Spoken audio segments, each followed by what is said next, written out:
आपल्याकडच्या एखाद्या जंगलामध्ये एखाद्या वाघिणीनं पिल्लांना जन्म दिला तर आपल्यासारख्या वन्यजीव प्रेमींना आनंद होणं स्वाभाविक आहे. पण दूर ओडिशामध्ये एका वाघिणीनं पिल्लांना जन्म दिला आणि त्याचा आनंद वन्यजीव प्रेमींनाच नव्हे तर संवर्धनाच्या क्षेत्रात काम करणारी मंडळी आहेत, वन अधिकारी आहेत किंवा संशोधक आहेत, या सगळ्यांना त्याचा आनंद होतो. एवढंच नव्हे तर जागतिक पातळीवर त्याची दखल घेतली जाते. असं काय खास आहे या घटनेमध्ये? बोलबिडूच्या जंगल स्टोरीजमध्ये आज मी तुम्हाला सांगणार आहे या पिलांना जन्म देणाऱ्या वाघिणीची म्हणजे झीनतची कहाणी. नमस्कार, मी अनंत सोनवणे. ओडिशामध्ये सिमलीपाल व्याघ्र प्रकल्प नावाचा एक व्याघ्र प्रकल्प आहे आणि गेल्या काही वर्षांमध्ये तिथे चांगल्या पद्धतीने वाघांची संख्या वाढते आहे. मात्र त्याबरोबरच एक मोठं आणि एक नवीन आव्हान तिथं निर्माण झालं. हे आव्हान काय आहे की या व्याघ्र प्रकल्पामध्ये अनुवांशिक विविधता किंवा ज्याला इंग्रजीमध्ये जेनेटिक डायव्हर्सिटी म्हटलं जातं त्याचा अभाव आहे. म्हणजे नेमकं काय होतं आहे तर या व्याघ्र प्रकल्पामध्ये जे वाघ आहेत ते जवळजवळ एकाच कुटुंबातले आहेत. ते एकमेकांमध्ये मिलन करतायत, इनब्रीडिंग ज्याला म्हटलं जातं ते होतं आहे आणि त्यांची पिल्लं तयार होत आहेत आणि या पिल्लांमध्ये अनुवांशिक विविधतेचा अभाव आहे. आता तुम्हाला आठवत असेल, जे लोक जंगल स्टोरीज रेग्युलरली पाहतात त्यांना आठवत असेल की आपण काळ्या वाघावरची एक स्टोरी केलेली होती आणि त्याला चांगला प्रतिसाद मिळाला होता.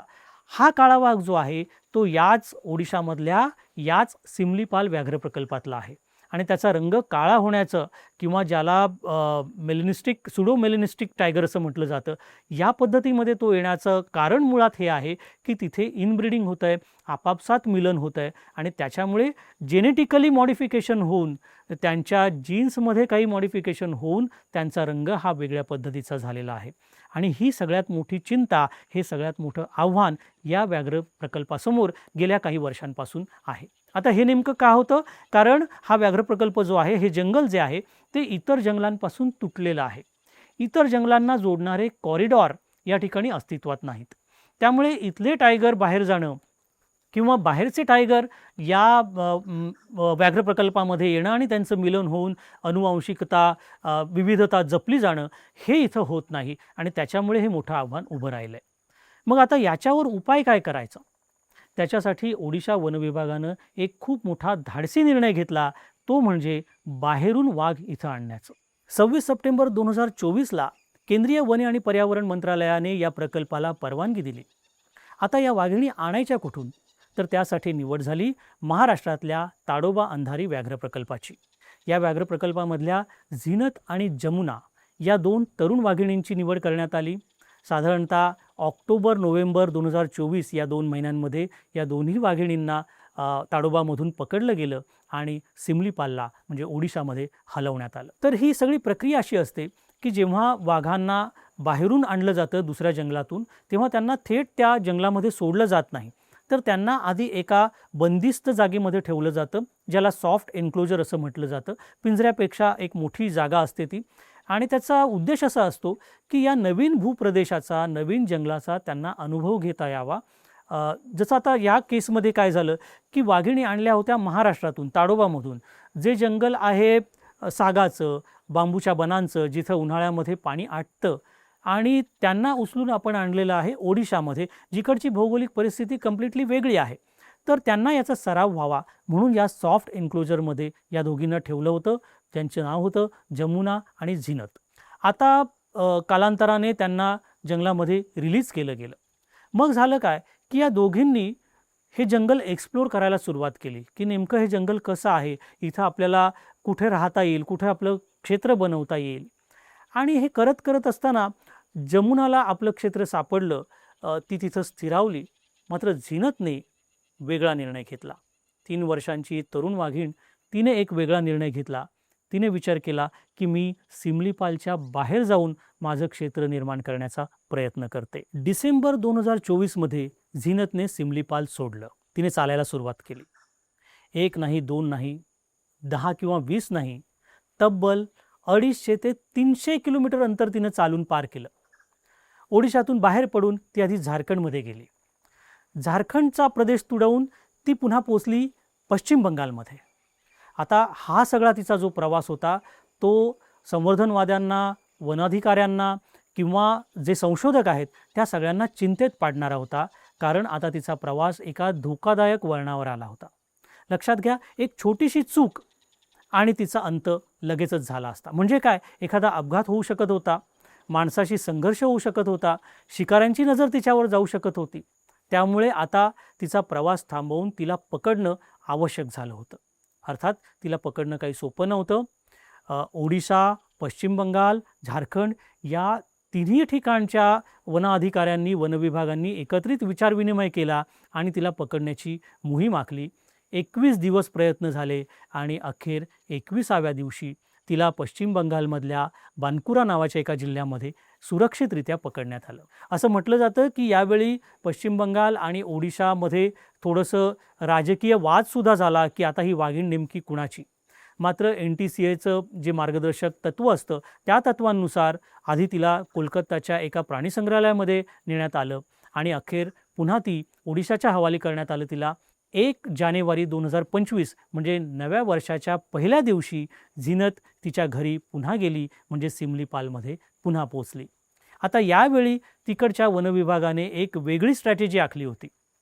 त्यांनी काय केलं की तिला ठेवायचं जे सॉफ्ट एन्क्लोजर किंवा जी बंदिस्त जागा आहे त्याची व्याप्ती वाढवली होती.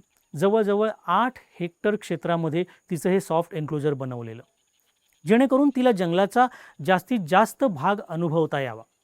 दुसरा मुद्दा त्यांनी असा केला की तिला जास्तीत जास्त काळ त्या एन्क्लोजरमध्ये राहता यावं असं पाहिलं.